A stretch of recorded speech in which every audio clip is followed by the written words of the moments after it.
Good morning and Jai Hind, my dear kids. Children, in the last class, we have started the new chapter that is microbes in human welfare of microbiology.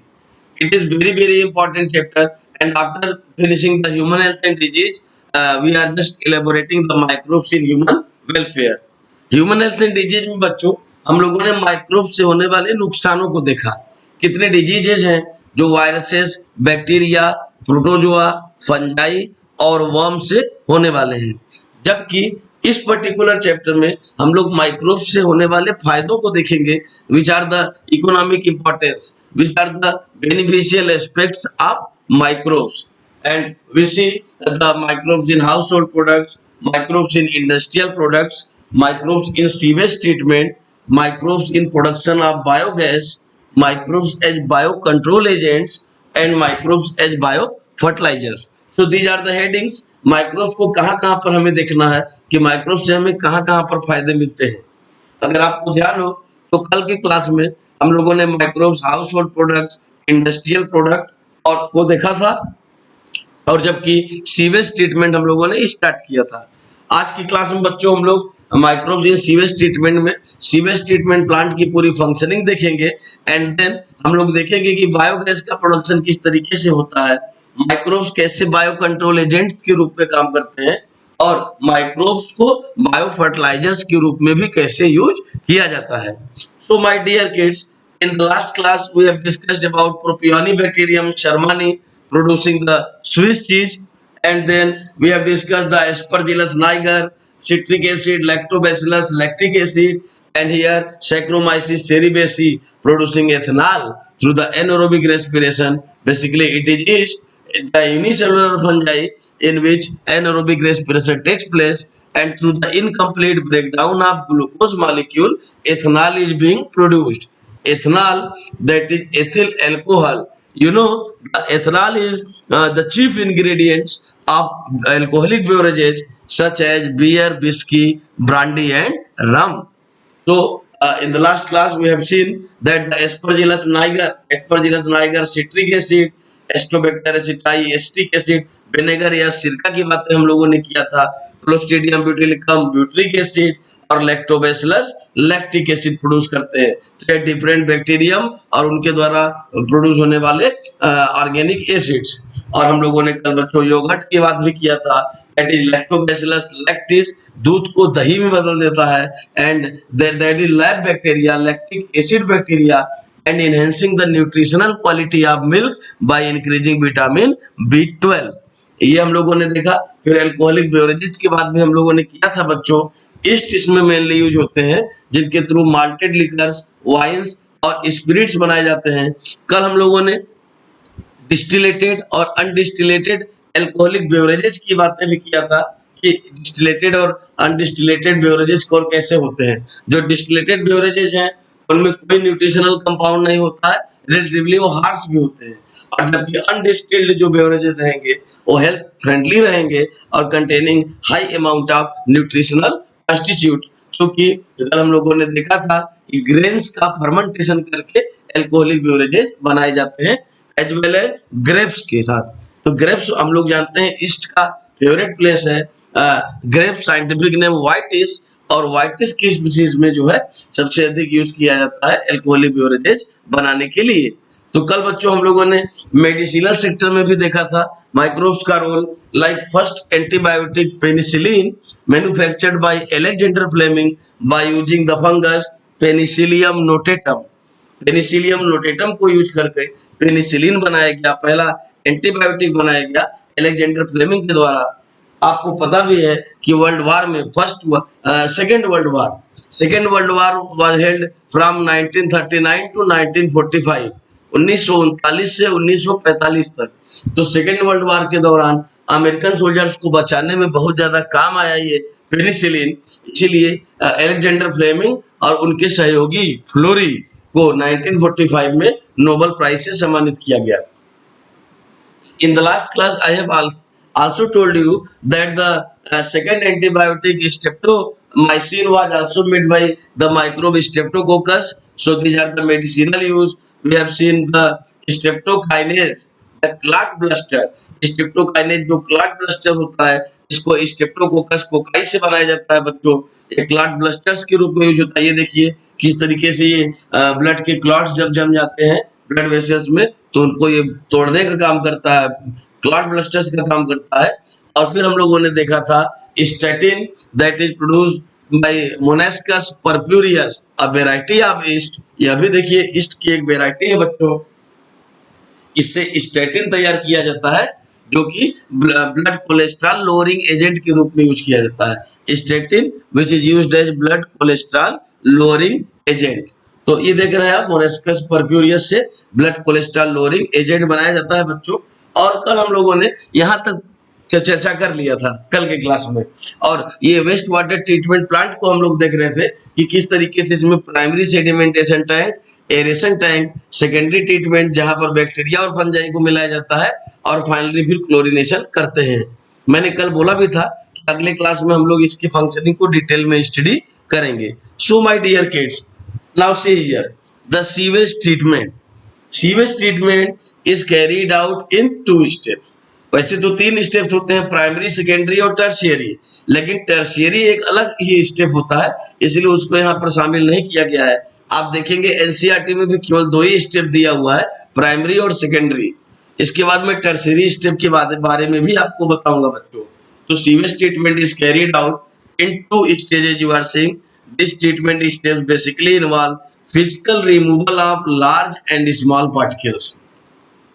Initially, in primary treatment, the floating debris is removed by sequential filtration and then the grit are removed by sedimentation। ध्यान दीजिएगा, यह primary treatment का process होता है बच्चों, जिसमें पहले labour या मैनुअल तरीके से पहले फिजिकल रिमूवल किया जाता है लार्ज और स्मॉल पार्टिकल्स का, जो कि हमारे सीवेज में है। और जो फ्लोटिंग डेब्रीज है, जो प्लास्टिक, जो पॉलीथीन है, जो ट्यूबलाइट का टुकड़ा है, जो कुछ सब्जियों की छिलके हैं, या जो कुछ अन्य पॉलीथीन है, जो सॉलिड वेस्ट हैं, उन सबको हम लोग फिल्ट्रेशन करके और मैनुअली भी उनको पहले हम रिमूव कर लेते हैं physically, that is physical removal. और इसके बाद जो फ्लोटिंग डिब्रीज है सीक्वेंशियल फिल्ट्रेशन करते हैं, एंड देन आफ्टर जो ग्रिट है उसको सेडिमेंटेशन करके रिमूव किया जाता है, क्योंकि ग्रिट हैवी होते हैं, वह नीचे की तरफ बैठते चले जाते हैं, that is well known as sedimentation। So children, if we see here the process, the mechanism in fact of sewage treatment plant, sewage treatment plant का पूरा क्रियाविधि क्या है, तो देखिए प्राइमरी ट्रीटमेंट में बच्चों पहले रॉ सीवेज जो आ रहा है, हमारे घरों का जो सीवेज है, उसको फिल्ट्रेशन और सेडिमेंटेशन किया जाता है, दैट इज प्राइमरी ट्रीटमेंट। और प्राइमरी सेटलिंग होती है, जिसमें जो ग्रिट होता है वह नीचे सेडिमेंट हो जाता है, और ऊपर जो रहता है वाटर, उसको बोलते हैं इफ्लुएंट। और अब इस इफ्लुएंट को बच्चों सेकेंडरी ट्रीटमेंट के लिए एक दूसरे यहाँ पर digester sludge, anaerobic sludge digester में डालते हैं, एनारोबिक स्लज डाइजेस्टर। और एनारोबिक स्लज डाइजेस्टर में बच्चों यहाँ पर जो है इस तरीके से पहले सेकेंडरी यहाँ पर सेटलिंग होती है, और सेकेंडरी सेटलिंग में ये एरेशन टैंक होता है और एक सेटलिंग टैंक। ध्यान दीजिएगा, पहले एक सेटलिंग टैंक है और एक एरेशन टैंक है बच्चों। ये सेकेंडरी ट्रीटमेंट का पार्ट है। कई बार यह भी क्वेश्चन पूछा हुआ है कि माइक्रोब्स का रोल किस स्टेप में होता है, तो आप जानते रहे कि माइक्रोब्स का रोल सेकेंडरी ट्रीटमेंट में होता है बच्चों। 3 स्टेप मैंने बताया आपको, प्राइमरी, सेकेंडरी और टर्शियरी। तो सेकेंडरी ट्रीटमेंट जो होता है बच्चों, वहीं पर माइक्रोब्स का रोल होता है, that is the role of bacteria and fungi, जहां पर बैक्टीरिया और फंजाई के फ्लॉक्स को इंट्रोड्यूस किया जाता है। और सेटलिंग टैंक, एरेशन टैंक में यहाँ पर जो है बैक्टीरिया और फंजाई डिकम्पोजर्स होने के कारण, चूंकि उनका नेचर डिकम्पोजर्स का है, तो वह डिकम्पोजिशन का काम करते हैं और डेड कॉम्प्लेक्स ऑर्गेनिक मटेरियल को इनऑर्गेनिक मटेरियल में वो बदलते हैं by the process of decomposition. तो आप देख रहे हैं इस तरीके से ये एनारोबिक स्लज डाइजेस्टर के थ्रू, तो ये एनारोबिक बैक्टीरिया है, यहाँ पर तो एरोबिक बैक्टीरिया है इसके कंडीशन में। और एक्टिव, या देखिए यहाँ पर ये सेकेंडरी सेटलिंग है, यहाँ पर बैक्टीरिया और फंजाई को मिलाया गया, प्राइमरी ट्रीटमेंट के इफ्लुएंट को ले आया गया, और एयर भी यहाँ पर एजिटेट किया जा रहा है, एयर डाला जा रहा है, एयर के लिए एयर की सप्लाई हो रही है। यहाँ एरोबिक बैक्टीरिया ग्रो कर रहे हैं, जो डेड कॉम्प्लेक्स ऑर्गेनिक मटेरियल को इनऑर्गेनिक मटेरियल में कन्वर्ट कर दे रहे हैं। और जबकि जो एक्टिवेटेड, और इसमें थोड़ा थोड़ा इनाकुलम के रूप में बैक्टीरिया के कल्चर को हम और भी मिलाते जा रहे हैं। और जबकि इसी से निकला हुआ इफ्लुएंट पास हो जाता है एनारोबिक स्लश डाइजेस्टर में, जहां पर दूसरे प्रकार के बैक्टीरिया ग्रो करते हैं बच्चों, which are anaerobic in nature, जो कि एनारोबिक रेस्पिरेशन करते हैं। जबकि यहाँ पर एरोबिक बैक्टीरिया थे, ध्यान दीजिएगा, और यहाँ पर एनारोबिक स्लश डाइजेस्टर टैंक है जिसमें एनारोबिक बैक्टीरिया ग्रो करते हैं, और इस एरोबिक वाले बैक्टीरिया का भी यहाँ पर डाइजेशन हो जाता है, डिकम्पोजिशन होता है, और इस तरीके से बायोगैस, मेन्योर्स बर्निंग के लिए या लैंड फिलिंग के लिए प्रोड्यूस होते हैं। तो जो मेन्योर्स हैं और बायोगैस हैं उनको इफ्लुएंट के रूप में हम लोग यूज करते हैं, जो है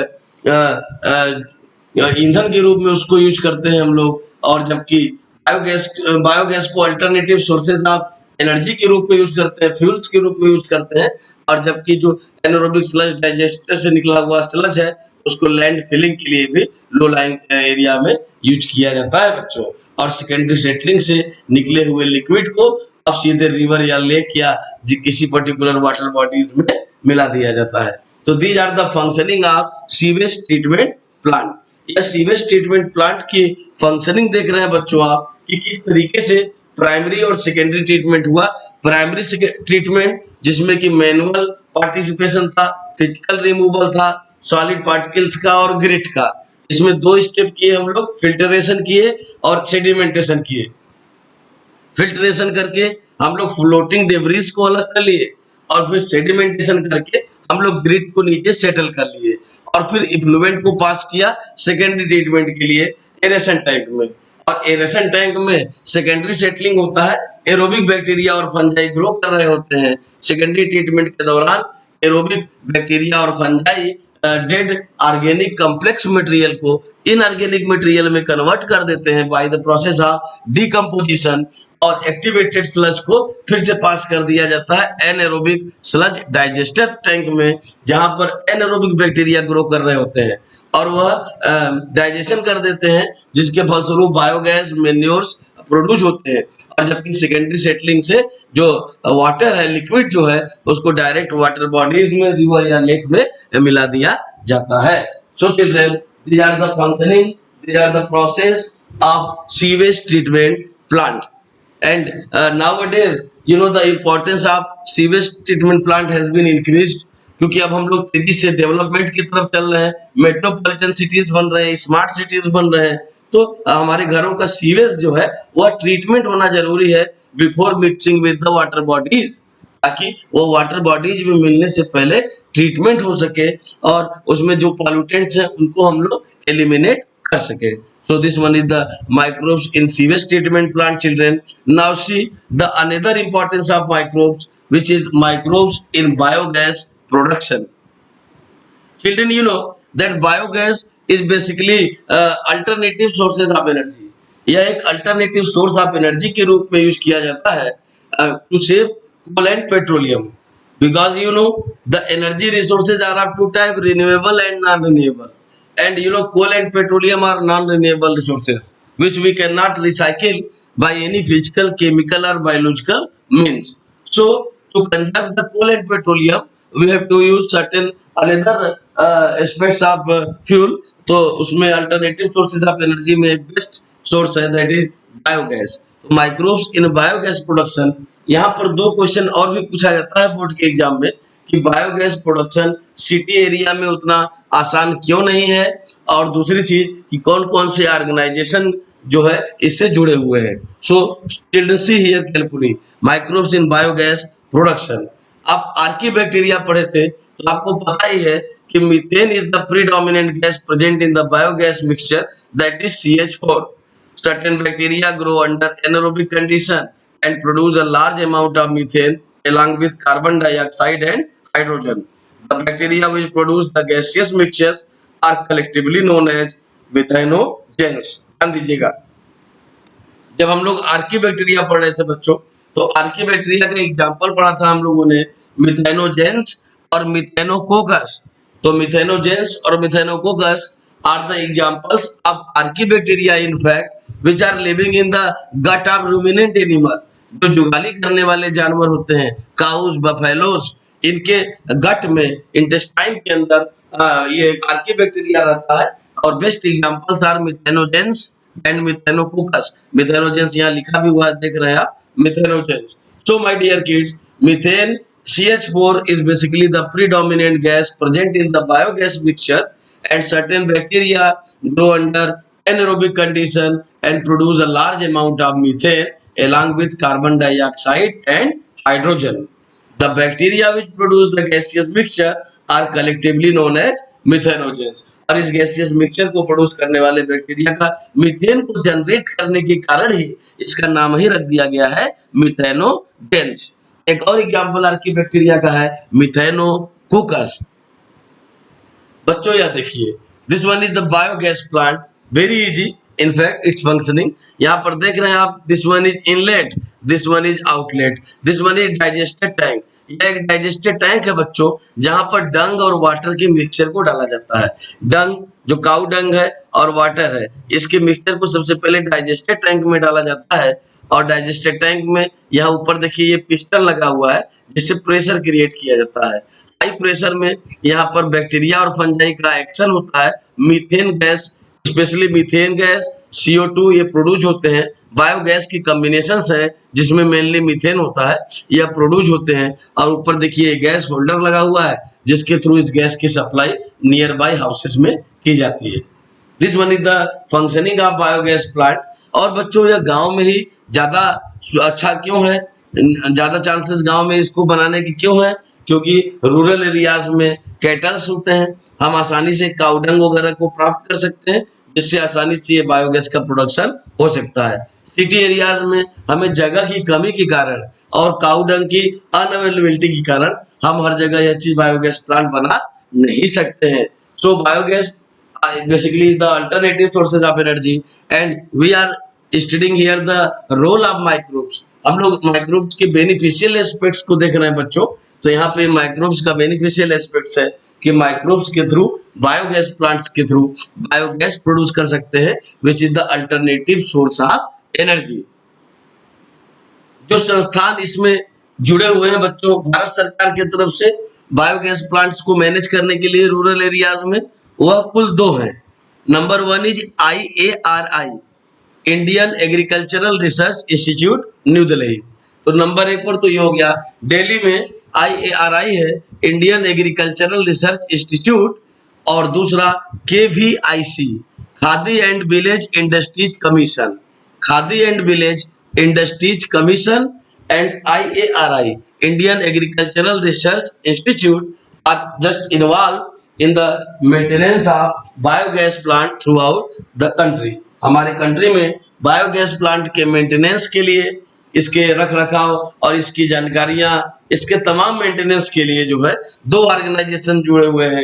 एक IARI, Indian Agricultural Research institute, और दूसरा KVIC, that is khadi and Village Industries commission. So children, you are seeing here the biogas plant having digester tank।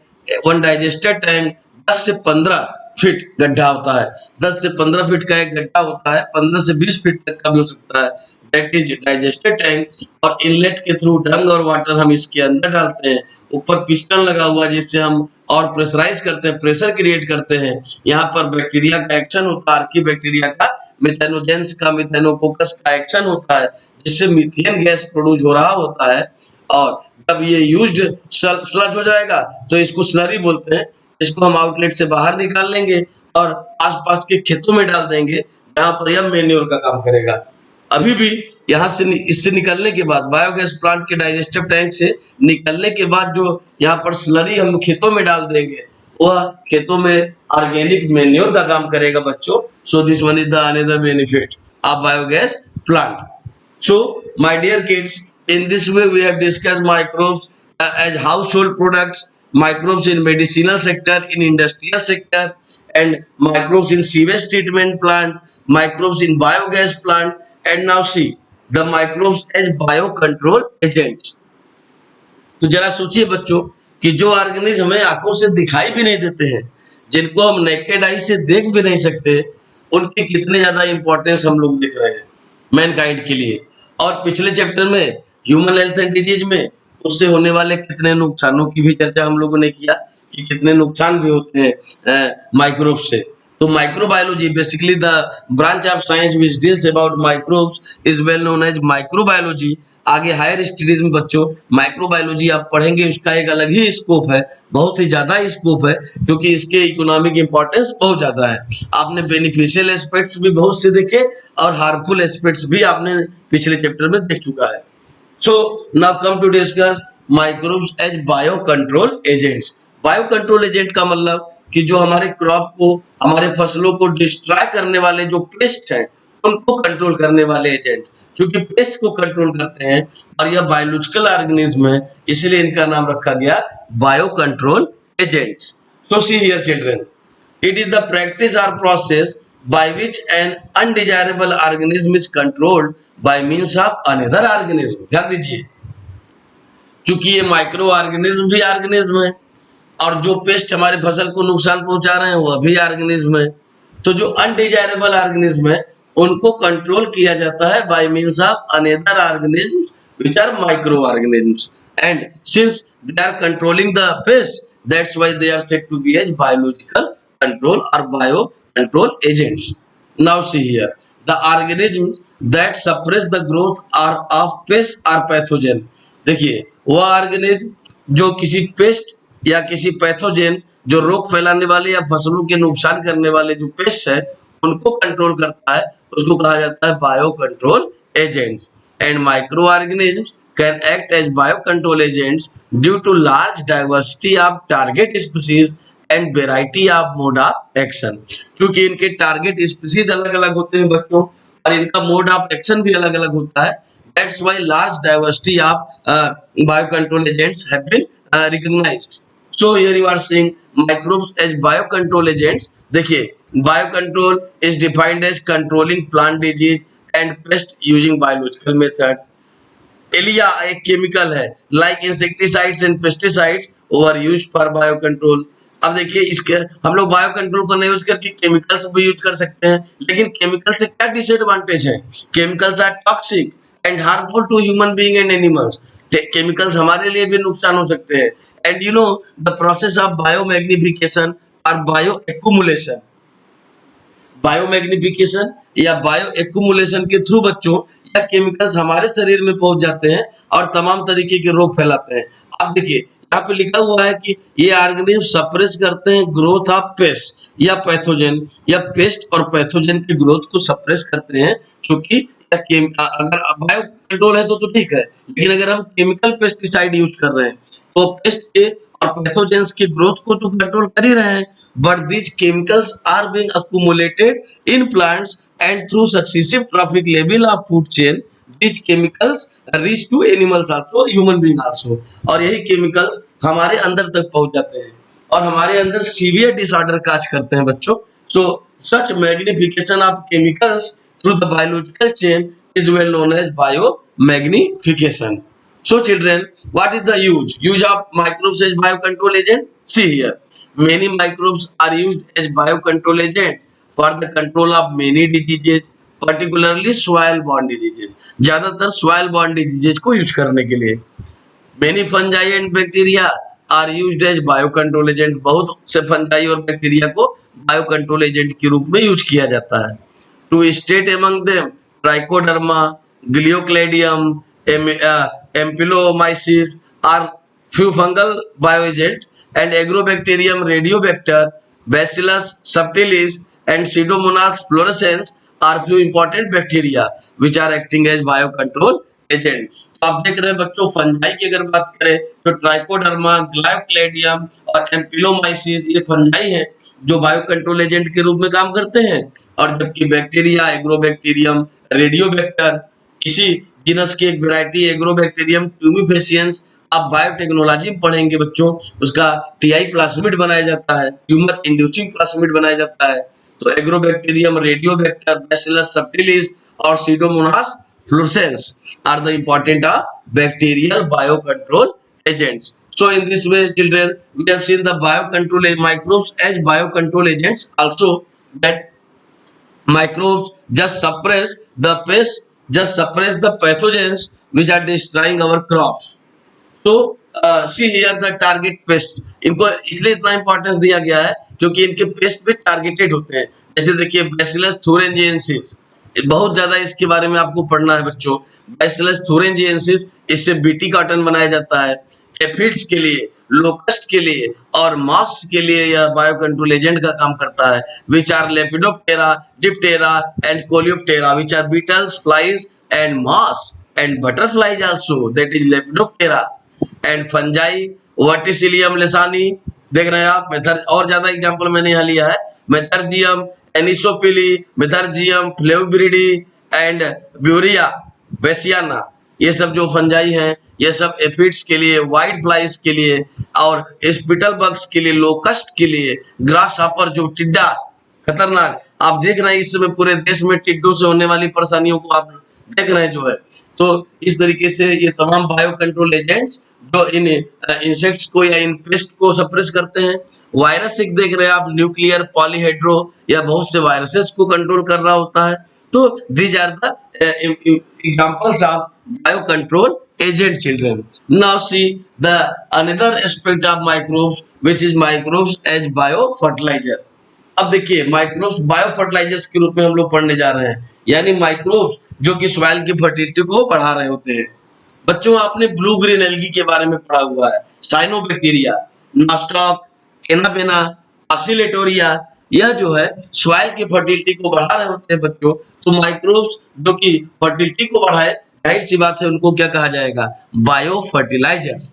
So see here bacteria, cyanobacteria, mainly cyanobacteria इसमें आते हैं, which are called as blue green algae. तो bacteria, cyanobacteria और fungi जो mycorrhizae, mycorrhiza, you are seeing here the symbiotic association between gymnosperm roots and the fungal thallus, that is mycorrhizae. तो mycorrhizae, cyanobacteria and bacteria are the three groups of organisms used as biofertilizer. ध्यान से देखिएगा, यहाँ पर एक example rhizobium मैंने लिया हुआ है। राइजोबियम, राइजोबियम लेग्यूमिनोसेरम, जानते हैं आप, यह बैक्टीरिया रूट नोडुल्स में रहता है, लेग्यूम्स के दालों की फैमिली में यह रूट नोडुल्स में रहता है, राइजोबियम लेग्यूमिनोसेरम, और नाइट्रोजन को फिक्स कर रहा होता है। Azotobacter, Azospirillum, Clostridium, they are nitrogen fixing bacteria. ये सॉइल हैबिटेट में रहते हैं, लेग्यूम के रूट्स में कॉलोनाइज हो जाते हैं और एटमॉस्फेरिक नाइट्रोजन को फिक्स कर रहे होते हैं symbiotically, because they take the nourishment from the plant, that's why symbiotically word we have used. And here you are seeing rhizobium, azotobacter and azoospermum are the examples of biofertilizer children.